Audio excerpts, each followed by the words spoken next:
Here I am playing Capture the Flag Double Cross in Team Fortress 2, playing as a soldier using the black box. I apologize in advance for the lag that's going to transpire later in this video, but this should give you an idea of how I play soldier at the very least. Here I'm going in alone, hitting a couple shots, taking down a few people, scared the scout off the side of the building there, and I can tell that these snipers have got their lines on me, so I'm just scaring them off there a little bit. Hoping this one doesn't pick me off. He doesn't, so I'm able to run in. Took him out, of course, as you can see there. Now this medic is making a very poor move, and he's trying to confront a soldier face-to-face, which is a really terrible situation. This pyro is trying to help by air blasting him around, but really it's not doing any good. It's just keeping him out of the range of my rocket launcher for a time being. So while I appreciate him trying to help, it really didn't do any good. Dead Ringer spy there.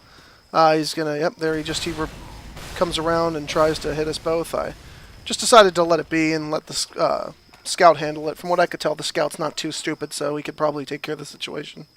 So I'm running back up, going for the intel. Yep, see, scout's still alive, so he emerged victorious in that battle. And now you're going to notice that since this is very early in the game, there's only a partially formed sentry up there. So I take down the engineer who's banging away at it, use the desk as cover, and take out the rest of the sentry, grab the intel, and make the break for it. Now, I'm lucky enough that they don't have people swarming the base looking for people to kill or guarding things, and they're dumb enough to just have one person guarding the intel to begin with. Really, there should be two, and not necessarily two engineers, but just two people. That way, when one goes down and it'll happen, you've got somebody else for backup. Now, this is just a lucky shot. This looks more impressive than it is, but it's just a lucky shot right there. Either way, I'm still able to take him down and make my way through the sewers. See, this is why you check behind yourself all the time, despite the lag there. Little lag spike. You always keep your eyes behind you because you never know when some spy is going to come running up behind you, especially as a soldier because you move slow as dirt. I was able to successfully rocket jump up and cap. This is basically a perfect cap. I got over there, took minimal damage, blew up a bunch of stuff, caught the intel, called it a day.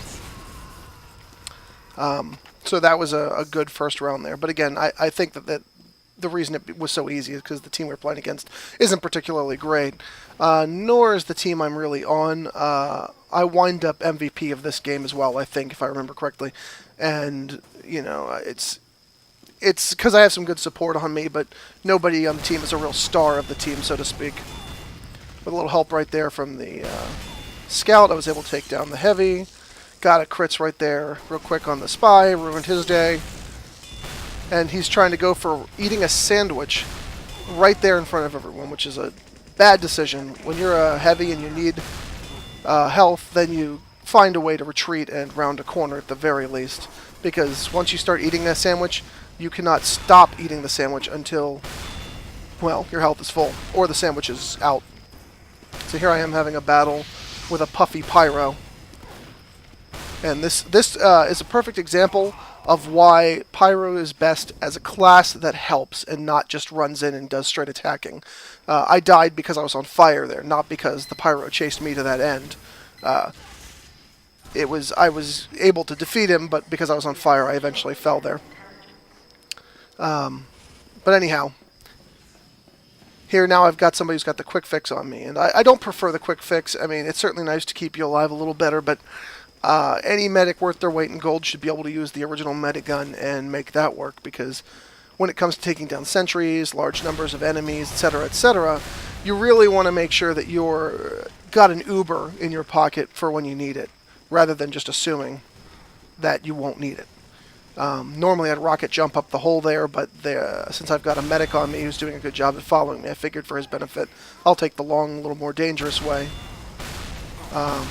Able to take down, there we go. We wind up in a battle with 7 people here, and we wind up taking down 5 of those 7, all with this crazy lag, by the way. This is not just a low frame rate capture, this is all lag in game. We got 2 pyros, and I'm able to take down, I think, a spy, pyros, an engineer, and I think the only 2 that wind up living is the engineer and the medic at the end of all this.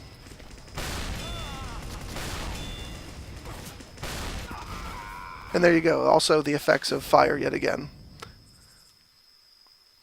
I think I would have survived that if there wasn't such a heavy amount of lag going on, and the medic behind me was doing a pretty good job of keeping me alive, so I give him his credit. But he fell before I did, which is naturally the way it tends to go.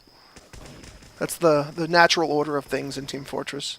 So here I am just pausing real quick to try and fix the issue, taking a look at some settings.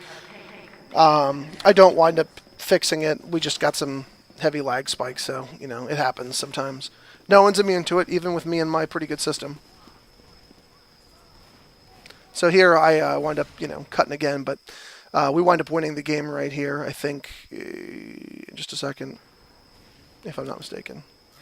Yeah, there we go. Somebody else who caught the intel, but as you can see, if you put a little bit of effort into a soldier, you can do some nasty damage. And if you have a good medic on you, that's just as good as a heavy medic combo. Hope you enjoyed, guys. Thanks a lot for watching.